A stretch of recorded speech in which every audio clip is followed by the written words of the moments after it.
If you've been living with PCOS or PMDD and feel like you've completely lost yourself, this video is for you. You'll have a completely different way of looking at yourself, your symptoms, and where to start after you have been diagnosed. Hi, I'm Angel. I'm a yoga teacher and wellness coach. I was diagnosed with PCOS in 2022 and PMDD in 2024. But my story didn't start with those diagnoses. I've been struggling with my hormones and menstrual cycle since I was 12 years old. I went from doctor to doctor searching for answers. Instead, I often felt dismissed, unheard, or even more disconnected from myself because it just made it worse. My symptoms didn't just affect my physical health. They slowly eat away my confidence. I struggled with low self-esteem, body dysmorphia, anxiety, depression, and even suicidal thoughts for over a decade. I know what it's like to feel like your own body is working against you.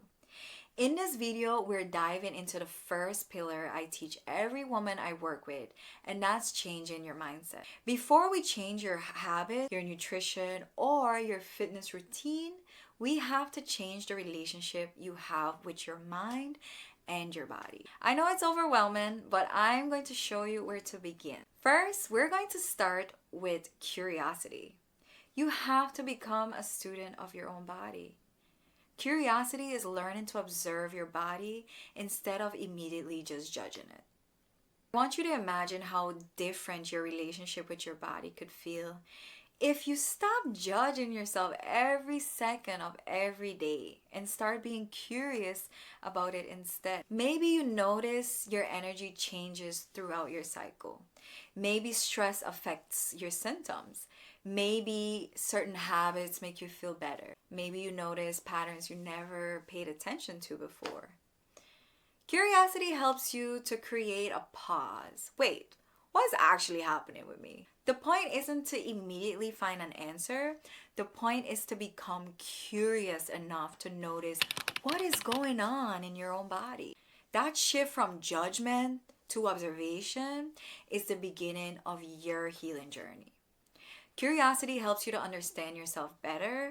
When you stop asking, what's wrong with me, and start asking, what's happening with me, you become more willing to learn. You start noticing your patterns instead of constantly blaming yourself for them or feeling like something is inherently wrong with you.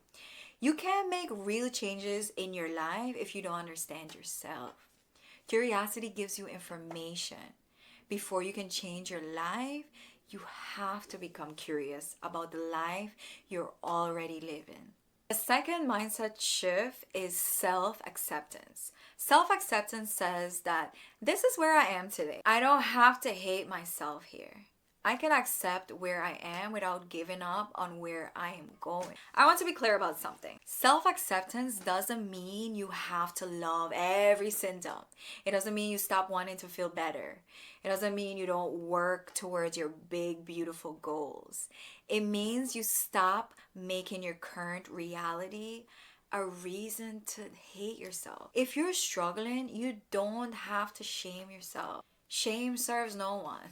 Once you're curious about your body, you may discover things you don't like. The third mindset shift is building self-trust, or what I like to call keeping promises to yourself. And this one is huge because I don't think self-trust is something you just think your way into. You have to build it day by day with your action. Every time you tell yourself you're going to do something and you actually follow through, you're teaching yourself, I can count on myself. I can trust myself. I can achieve my goals. But I don't want you to start by making a million promises to yourself.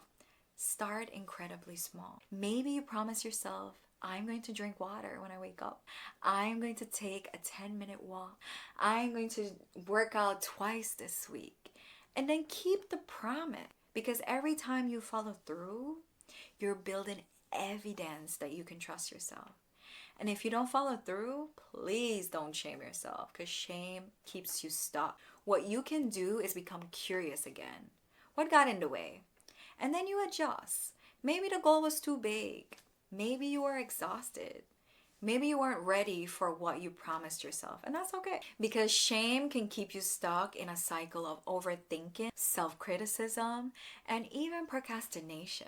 Instead of helping you move forward, it keeps your attention focused on everything you think you're doing wrong.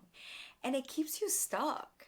And when I say those emotions can feel low vibrational, I'm not saying you're supposed to never feel them or experience them. You can acknowledge what you're feeling without allowing shame to become your identity. Learn from it and adjust the plan. Give yourself grace and just start again. If you've spent years feeling like your body is something you have to fight, I want you to know you are not your symptoms. My advice is you need to start building a relationship with the woman you already are. Get curious about her. Learn your patterns. Accept yourself on the days that feel so hard.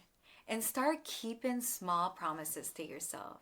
Because every time you listen to your body, you start to build awareness. Every time you meet yourself with compassion instead of criticism, you build acceptance. And that's the gateway to self-love.